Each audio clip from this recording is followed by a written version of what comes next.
Okay, so by using the InstantFizz application, we're going to start to talk about advanced HMI objects and tools. So the first one I'd like to talk about, the topic is the uh, HMI tags. So similar to PLC, PLC can create different type of tags within the PLC memory. On the HMI, uh, perhaps you're already very familiar with the first type of the tag. It's called the direct reference tags. So because on the PLC you're gonna refer some of the PLC values, so that's why you need to connect to the PLC tags, right? So that's mostly you use that to to work with PLC. The other type is what we call, they refer that from the menu, they refer that as HMI tags. So it's a central place to configure PLC or non-PLC, like for example other drives, several drives, other intelligent devices, right? So you can also connect to those values, and those values will be referred by the graphic object on the HMI. So it is a separate place, right? Separate from the PLC, right? So when you create your HMI tag, you must specify how the data source. So the data source will have three different types. The first one is called device. Receive the data from the PLC or drive from the OPC server. You will think, okay, so that's exactly similar to the direct reference tag, right? What's the difference? You will see that by creating the HMI tag, you get the data source from the PLC, but on top of that, you can specify other attributes or properties used on the HMI. Right? For example, if you want set up a limit, the minimum or maximum limit for this tag, by using the PLC, you don't have that ability, right? You just retrieve the data from the value from PLC. But when you create as an HMI tag, you have the ability to do that. There are some extra features you can add on top of that. All right. In the moment you will see that from the example. So the other type of the data source from the for the HMI is that you can use that data comes only from the value table rather than from the PLC. So in this one, so that means this is the memory inside the HMI terminal. So you're doing something, you store the data, you're using the memory, the RAM from the terminal itself, not from PLC. So it's being stored separate from the PLC. Right, so this is different now, right? So you can see that's the second one. The third one is the system. The system is that, again, the system is on the terminal.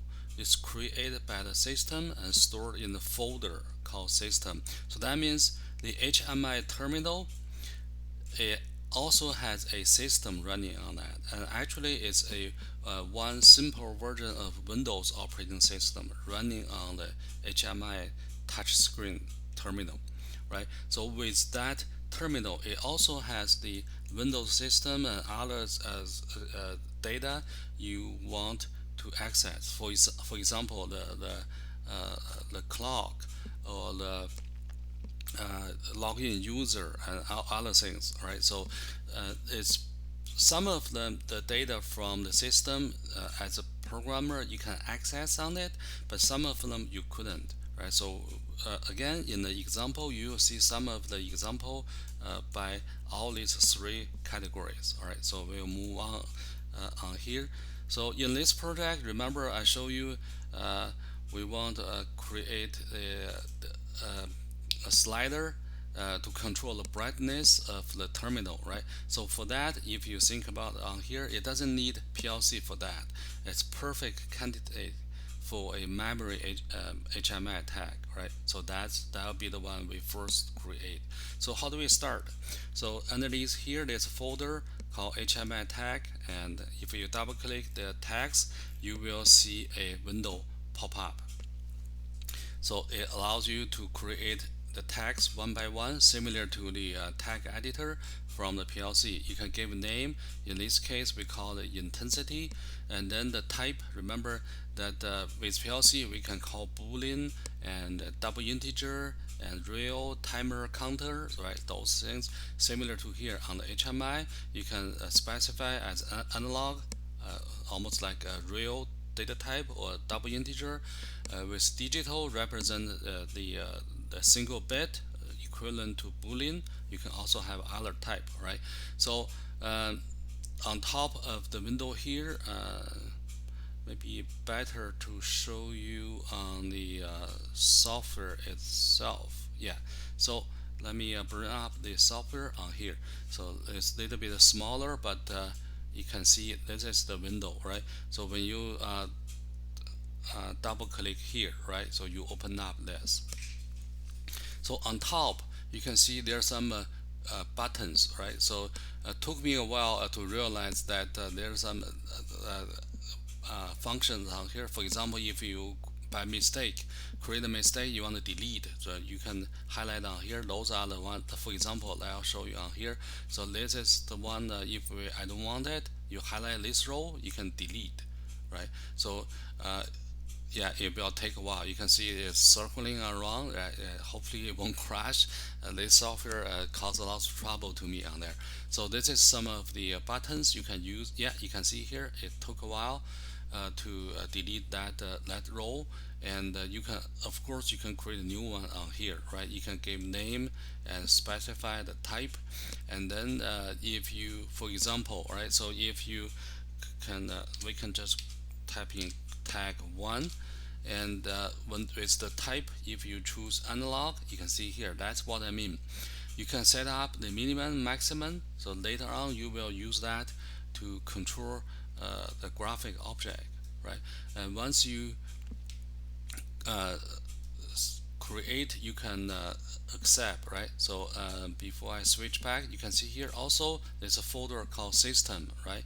So if you click on the system, if you remember on the I don't know what all happened, let's just accept, create this one first, right? You can see I create a tag 1. Now if I click system, now yeah, this one is response. A little bit weird on this editor. It's like a, I feel like a old kind of a Windows operating system, right? So if you double click the system folder, you will see here, right, a list of tags. As a programmer you can access with the system. It has a date, time, hour, minutes, and then you can see here later on we'll use user, so the login user, right? Those are the things you can access. All right, let me switch back on here. So the interface I already introduced. For example, for the intensity, you can give the minimum 20, because you don't want the user to be able to set up the brightness to 0. That's going to be too dark, right? So once set up too dark, nobody can even see the screen, wouldn't be able to recover from there. So that's why you want to limit to the minimum as 20, maximum 100, right? So that's for the memory. You don't need to get that from the PLC, so that's why you don't choose device, you use memory. And then initial value, at the beginning you want to have the brightness, the 100% brightness, right? Brightness. Then retentive, so you want to save it. That's an extra features on there, right? So once you finish, I already demonstrate, you can click accept, a little bit extra, so that's something on there. So in this application we also want to monitor the RAM, the usage on the terminal. So those are the tags you need to create. So you can see here, you create a name as analog, minimum here, you don't need to specify retentive, and then it's directly created in the memory, right? It's not from the PLC. And the other one is what we call the digital. You can see here, remote you will see those bits used later on. You don't need to worry about the meaning of that. You will see that in the following video. So when you create this name, you specify the type as the digital, and then this time you get this value from PLC. So you need to click this button to browse the tag browser and into the PLC memory on there. So regarding of the tag browser, with the HMI tag, I want to show you something. Maybe you already know some of the feature, but I think I need to do more on the to specify that on here. So for example, because I found that this is, yeah, as you can see here, I don't know why this editor is so like a obsolete old style.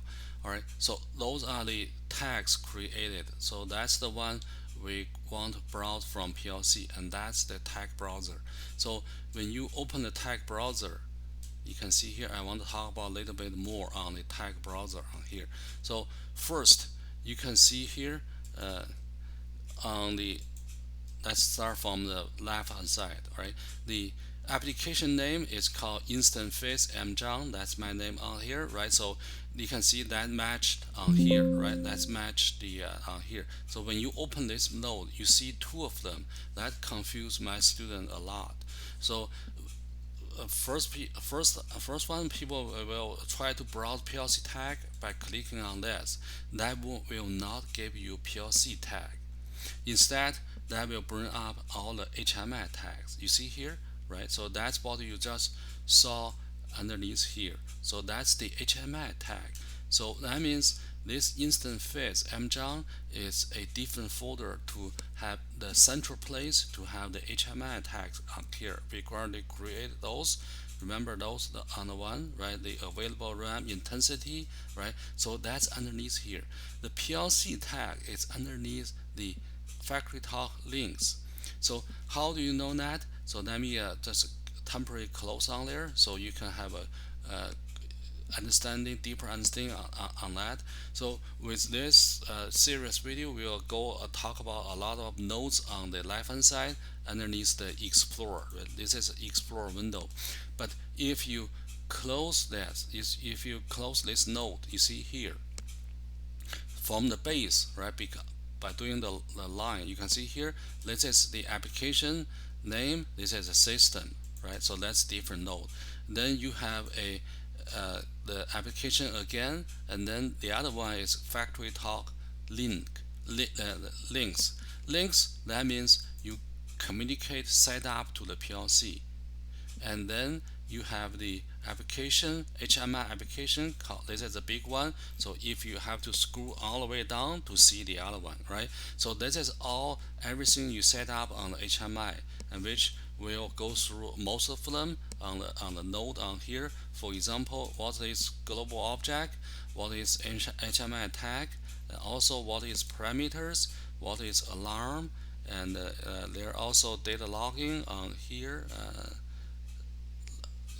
Macro data logging, those are the things we will talk about, right? So back to the tag browser. So this is why you need to know there are two different nodes. This is from PLC, this is from the HMI, right? Different places. And then when you look at on the FactoryTalk links, that's the shortcut, and then if you click online, you will see the tags on here from PLC. And also on here, this is I don't like the design of this. It's something when you first look at, when you try to look at the tags, there are a lot of tags from PLC. When you click online, right, this is on the controller level. It has a different folder with different programs, right? But even for the controller tag, you can see here there are a lot of them. And at the first beginning, you may think, okay, this is the tag name is sorted by name, right? Certainly looks like that. And until then, I found out no, they didn't. You can see here, it also has a alarm, the letter A after on that, right? And then letter L, M, but you already have those L, M. I don't know what's the the default sorting. So, but if you assume it's sorted by name, you will be wrong because this is not sorted by name. So you have to click. When you click, then this is one thing I found. Took me a while to realize. When you click name, you can see here it's sorted by the from letter A and go to D, H, that this order, right? And if you click again, that's descended, right? Let's start with letter W and T and go left, right? So I hope that will give you a reminder. So if you want sort your tag name by letters, you need click on the name on here, right? So like you can see three of them, they circle through, right? Without sorting and with the sorting on here, you can find all the tag name, right? So of course you can also maybe sort by the data type if easy for you to look at it. And I don't know what's the default one. I don't see anything after on that, but anyway, all right, so this is just a reminder for you. You at the beginning you won't see the name being sorted, and as you click on it you can sort in one way or another. When you click again, it's no sorting on name, right? So if you're trying to find the tag name, that could be a blocker for you, right, to couldn't find your tag name. All right, so I'll just stop here for the HMI tag topic, and I'll use a different video to talk about the different features and objects in the HMI.